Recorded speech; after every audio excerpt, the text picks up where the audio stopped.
A story in 5 words. No manly men in Hollywood. Brian, Hercules actor Kevin Sorbo is calling out the masculinity crisis in Hollywood, claiming that men are now normalized as being passive and androgynous on film. Does this extend to morning cable TV as well? I don't know.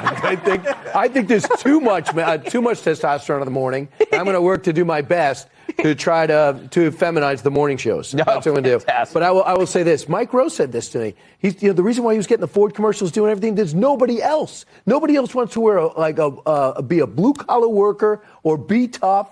And I just think it's a real problem. And it's the only thing I think about. If I could iron this one problem out, America would be a better place. Wow. This is it. This is it. We should have led with this. I think he's being sarcastic, but, it's hard to tell with you, Brian. Right. You're a fuzzy little weirdo. All right. Is that what it said on that page? No. Kelly Sorbo writes that feminist culture wins at putting down men if we keep portraying them in this light. As someone based in L.A., have you noticed this? That was a question written for me. So, yes. Okay. When you go out in L.A., you see everyone dressing like a little bit more metro, I guess. Yeah. But I push back on what he's saying about Hollywood, putting down the masculine vibe. Look at the top grossing movies. Okay, they're all superhero movies. That is true. Everyone gets jacked, and it's either steroids or they magically put on 30 pounds of muscle in a summer. And because I am an intrepid reporter, I did my research for you, Greg. Top 5 grossing male actors from 2023: Vin Diesel, jacked; Chris Hemsworth, Thor; Ryan Reynolds, kind of jacked; The Rock, and then Brad Pitt, which not jacked, but Fight Club. Wow. Those are all male masculine vibes. You just destroyed the whole thesis. I know. What are we going to do for the remaining 2 minutes of this show? That was awesome. I know what I'll do. I'm going to go to one of America's bad boys, Joe Mackey. What's your advice?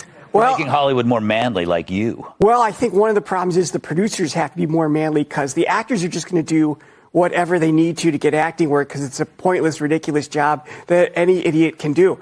But no disrespect to actors, but they're stupid. I'll say that. I don't know why. I think it's that they're casting the net in the wrong place for actors because, I always think that, they drafted Elvis when there wasn't a war. They used to get all these actors. You just read their bios. It's like they were coal miners or they fought in World War II and then they started. Now it's like they were at Juilliard. No, it's true. Or NYU. Like Jimmy Stewart. Jimmy Stewart was a war hero. Audie Murphy. Yeah. Uh-huh. I did not know that. Audie Murphy was a decorated war hero. Robert Mitchum. They were all scary dudes. They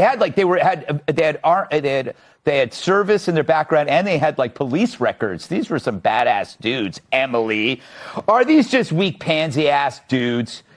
Yes, and I found a way to make what both of you guys said, what both of you said true. Here's what. That the 5 top grossing guys are because they were part of super high franchises. So The Rock, it's just Disney. So it's sort of quality, not quantity. So the majority of movies coming out of Hollywood, which suck, cast nubile, weird, transgender, 80-pound guys or whatever. But the ones that gross the most are from those 5 guys.